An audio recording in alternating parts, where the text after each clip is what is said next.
Και δεν κατάφερα να χρησιμοποιήσω τις γνώσεις μου για να σε σώσω.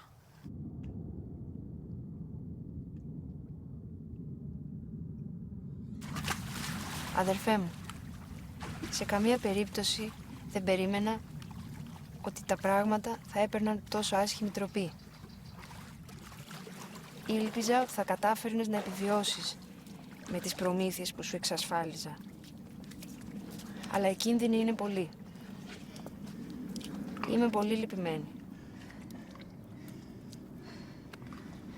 Την πιέζεις 3 φορές στο θώρακα, δυνατά. 1, 2, 3.